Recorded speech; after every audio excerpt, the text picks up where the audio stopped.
नमस्कार दोस्तों, मैं धनंजय जुन्नरकर आपका स्वागत करता हूं।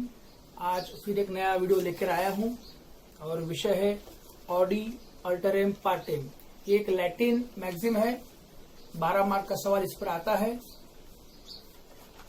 इसके अंदर क्या क्या चीजें कवर करनी है, क्या प्रिंसिपल्स, क्या लॉ, केस लॉ और उसके जो महत्व के इंग्रेडिएंट्स है, जो घटक है, इसके बारे में हम चर्चा करेंगे। तो ज्यादा समय व्यतीत नहीं करते और हम विषय को शुरुआत करते हैं। तो सबसे पहले हम प्रस्तावना लिखेंगे। प्रस्तावना के अंदर एक 10-15 पंक्ति आपको ये लिखनी पड़ेगी कि नेचुरल जस्टिस मतलब क्या है, नेचुरल जस्टिस की संकल्पना कहाँ से आई। तो नेचुरल जस्टिस जो है, जिसको हम प्राकृतिक न्याय बोलते हैं, ये इंग्लिश कॉमन लॉ है। इंग्लिश कॉमन लॉ के माध्यम से ये चीज आई। और जस्ट नेचुरल, इसका मतलब है लॉ ऑफ नेचर, नेचर का लॉ है।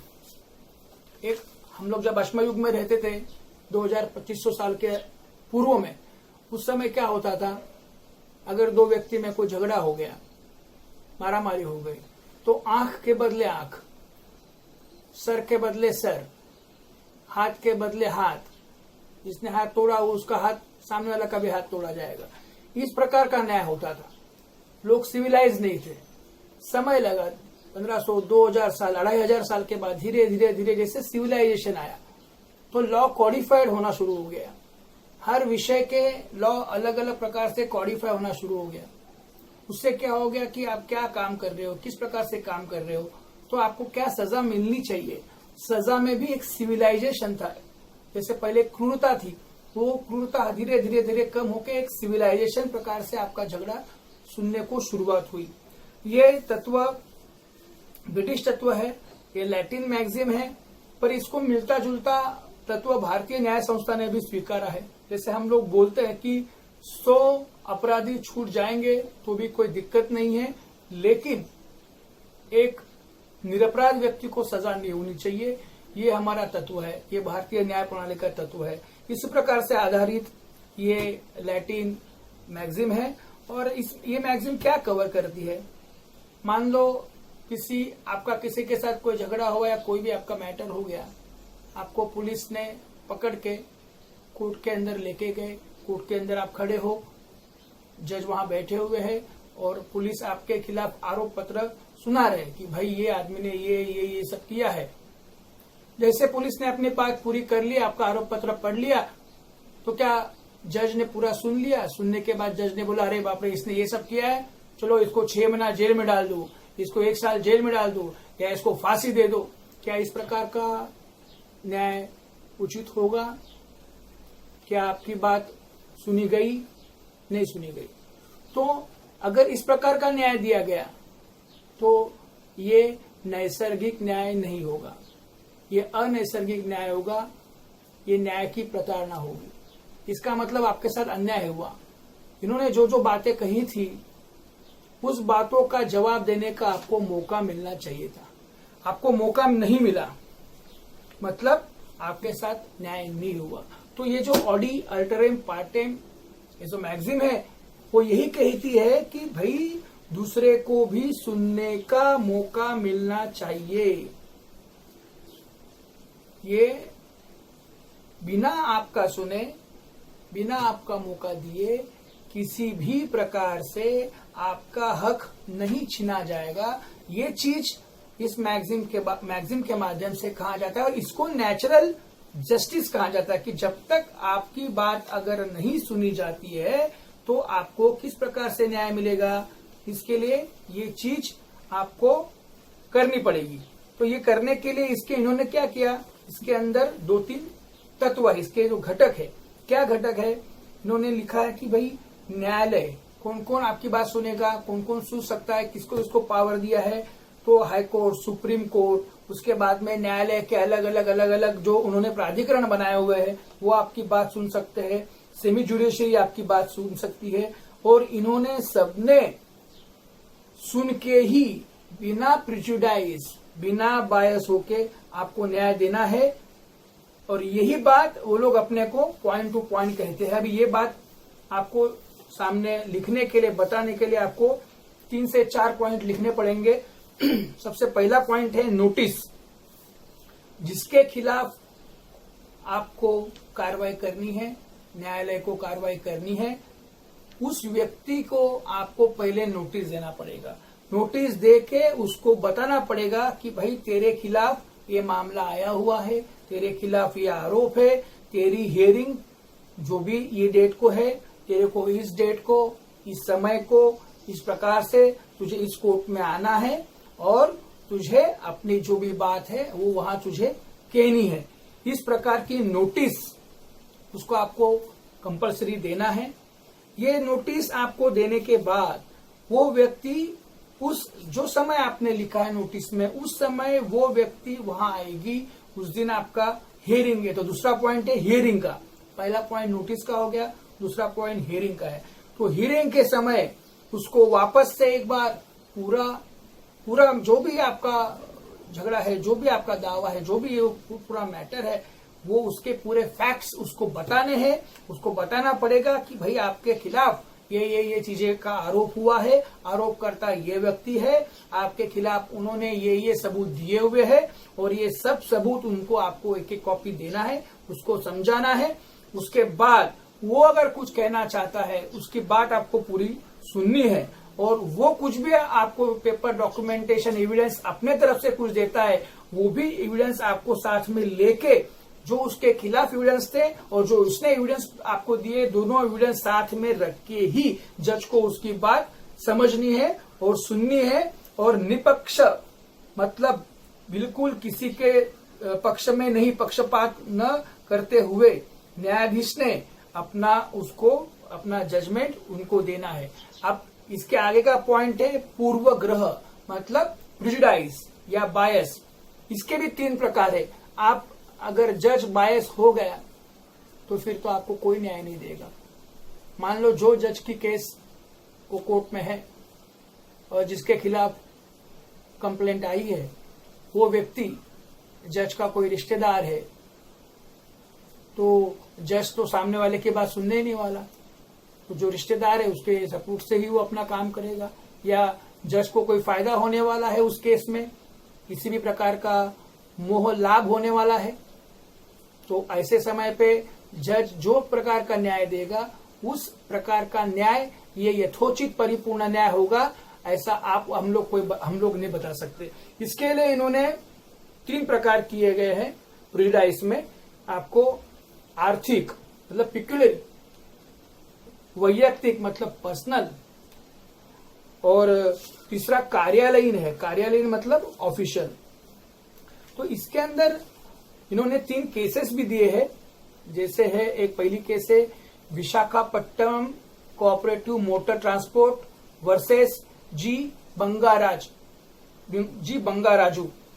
ये एक कोऑपरेटिव संस्था थी जिन्होंने एक परमिशन के लिए, एक लाइसेंस के लिए एप्लीकेशन किया था, और ये एप्लीकेशन जो डिस्ट्रिक्ट ऑफिस के अंदर जिस व्यक्ति के हाथ में ये लाइसेंस देने की पावर थी, वही व्यक्ति उस कोऑपरेटिव संस्था के अंदर उसकी चेयरमैन भी थी। तो अब इस समय ये केस अगर आप देखेंगे कि जो खुद ही चेयरमैन है और खुद ही उसके सामने वो केस आई है जिसका कोऑपरेटिव सोसाइटी भी उसका ही है, तो यहाँ भी वो अध्यक्ष है, वहां भी अध्यक्ष है, तो वो क्या न्याय करेगा। तो इसको इस प्रकार को आर्थिक पूर्वग्रह के हिसाब से देखा गया है। दूसरा है कार्यालयीन पूर्वग्रह मतलब ऑफिशियल प्रिजुडाइज या ऑफिशियल बायस आप कह सकते हैं। इसमें क्या बताया गया, उन्होंने हरियाणा सरकार का Krishna bus services versus Haryana state, इसकी ये केस है। इन्होंने इसमें बताया गया कि हरियाणा सरकार का एक रोडवेज, जो हरियाणा सरकार का रोडवेज था, उसका जनरल मैनेजर, उसके जनरल मैनेजर को सरकार ने पुलिस उप अधीक्षक मतलब डिप्टी सुपरिटेंडेंट की पावर पे उसको, वो पोस्ट पे उसको बिठा दिया, उसको वो पावर दे दी। तो ये जो अधिसूचना सरकार ने की, उस समय वहां के जो प्राइवेट ट्रांसपोर्ट वाले थे वो इस सूचना के खिलाफ गए, इस ऑर्डर के खिलाफ गए। उन्होंने कहा कि ये आदमी, ये व्यक्ति जब ये रोडवेज का महाव्यवस्थापक था तो ये मैक्सिमम गवर्नमेंट की तरफ से छूटता था, तो ये प्राइवेट वालों को ये अलग अलग प्रकार के फाइन लगाता था। अब ये आदमी इस पोस्ट पे आया है तो ये सरकार का वो काम याद रखे, वो हमेशा सरकार की गाड़ियों को सॉफ्ट कॉर्नर देगा और हमारे जितने भी प्राइवेट गाड़ी वाले हैं, प्राइवेट ट्रांसपोर्ट वाले हैं, ये उनको बिल्कुल तकलीफ देगा, तो ये हमारे खिलाफ अन्याय होगा। तो ये बात कोर्ट ने सुनी और ऑफिशियल बायस ये व्यक्ति हो सकती है, न्याय नहीं मिलेगा, ये सोच के फिर सरकार ने वो ऑर्डर कैंसिल कर दी। इसी प्रकार से ये हमको कहा गया कि नेमो डेबेट एसे जुडेक्स इन प्रोप्रिया सुआ कॉजा, इसका मतलब क्या, ये भी इंग्लिश मैगज़ीन है, इसका मतलब खुद ही के केस में खुद ही न्यायाधीश नहीं होना। इसकी भी हम एक केस पढ़ेंगे, A K Kraipak versus government of India, AIR 1970, supreme court, page number 150। इसमें क्या था, ये इसमें ये जो व्यक्ति थी, इन्होंने ये फॉरेस्ट में एक अपॉइंटमेंट आने वाली थी, उसके अंदर जो कमिटी बैठ के सिलेक्ट करने वाले थे, ये व्यक्ति उस कमिटी का भी अध्यक्ष थी और जो पोस्ट चुननी है, जिनको चुनना है, उसके अंदर ये व्यक्ति कैंडिडेट भी थी। मतलब तुम खुद ही कैंडिडेट भी हो और कैंडिडेट सिलेक्शन करने वाली कमिटी में भी तुम चेयरमैन हो, मतलब दोनों प्रकार तुम ही, माए बाप सरकार भी तुम ही हो और चुनने वाला भी तुम ही हो। तो ये केस उस समय न्यायमूर्ति हेगड़े जी थे, उनके सामने ये चीज गई और उन्होंने कहा कि ये गलत है, ये दूसरे उम्मीदवारों के साथ अन्याय होगा करके ये चीज उन्होंने भी टाल दी और ये फिर उनको सुनने का ये पावर उन्होंने निकाल दिया। वैसे सबसे बड़ा एक और एक केस था Maneka Gandhi versus government of India. इसमें मनेका गांधी जी का पासपोर्ट सरकार ने जब्त कर दिया था और इन्होंने पासपोर्ट जब्त करने के बाद मनेका गांधी जी की तरफ की कोई भी सुनवाई नहीं हुई, उनको बुला के उनकी कोई बात सुनी नहीं गई। तो ये केस जब कोर्ट में गई तब उन्होंने, सरकार ने बताया कि जो पासपोर्ट का कानून है उसमें कहीं भी ये नहीं लिखा कि सामने वाले को आके सुना जाए, उसकी बात सुनी जाए, ऐसा हमारे यहाँ नियम नहीं कहता। तो जो न्यायाधीश थे उन्होंने कहा कि ये लिखा हो या नहीं लिखा हो, ये नेचुरल जस्टिस का तत्व है। सामने वाले की बात बिना सुने आप उसको कोई भी आप न्याय नहीं दे सकते, ये नेचुरल जस्टिस के खिलाफ ये बात होगी। तो ये बात आप अगर करेंगे तो न्याय मिलने वाला नहीं है। तो इस विषय में अभी आप समझ गए कि नेचुरल जस्टिस क्या है, उसके तत्व भी आप समझ गए। और ये आंसर लिखते समय आपको खाली 3-4 बातों के पॉइंट लिखने हैं और 3 केस, एक 4-4, 5-5 लाइन लिखेंगे, फिर भी आपका 4 से 4-4.5 फुल स्केप हो जाता है। फिर मैं आपको छोटी सी फ्लैग से रिवीजन कर देता हूँ, आप समझने की कोशिश कीजिए। पहले आपको इस सवाल में प्रस्तावना लिखेंगे आप कि ये नेचुरल जस्टिस मतलब क्या है, ये पुराने जमाने में क्या होता था, सिविलाइजेशन नहीं था तो क्या होता था, सिविलाइजेशन आया, न्याय कैसे होना विकसित कैसे हो गया, जज कायदा लेजिस्लेशन कैसे आया, उनकी संकल्पना कैसे आई, कायदा कॉडिफाइड कैसे हो गया। एक प्रस्तावना में 15-20 लाइन आप लिखेंगे। बाद में लिखेंगे आप नैसर्गिक न्याय तत्व का स्वरूप, उसका मतलब नेचुरल जस्टिस कैसे है, उसके घटक क्या क्या है, वो 3-4 पॉइंट आप छोटे छोटे उसके अंदर लिखेंगे। उसके बाद नेचुरल जस्टिस का तत्व, नेचुरल जस्टिस के तत्व में आपको लिखेंगे कि सामने वाले की बात आपको सुननी है, साथ साथ आप खुद के केस में आप जज नहीं हो सकते। ये सुनने के बाद ऑडी अल्ट्रेम पार्टेम के बारे में आपको लैटिन मैक्सिम है, इंग्लैंड से आई, ये कहाँ से आई, इंग्लिश कॉमन लॉ से आई। जस्ट नेचुरल का मतलब क्या था वो लिखना है। उसके बाद नोटिस, एक पॉइंट नोटिस, दूसरा हियरिंग, तीसरा आपका प्रिजुडाइज बायस, और प्रिजुडाइज बायस के अंदर जो 3 थे, आर्थिक, पर्सनल और उसका ऑफिशियल, ये तीन चीजों के 2-2, 4-4 लाइन वो लिखने हैं। और Visakhapatnam cooperative motor transport versus Bangaraju case, Krishna bus services versus Haryana राज्य का case, A K. Kraipak versus Bharat सरकार का केस, और Maneka Gandhi versus government of India passport वाला केस। ये 4 पॉइंट, अब ये 4 पॉइंट आप सब 5-5, 10-10 लाइन भी आप लिखते हैं तो 4 से 4.5 फुलस्केप आपके हो जाते हैं। और ये 4.5 फुलस्केप को जो समय आपको मिलता है वो व्यवस्थित समय है। और ऑडी अल्ट्रेम पार्टेम इसके बारे में इसमें कोई भी सवाल अगर आपको आगे आता है तो 200% मेरा विश्वास है कि आप उस सवाल का जवाब अच्छे से लिखेंगे। धन्यवाद।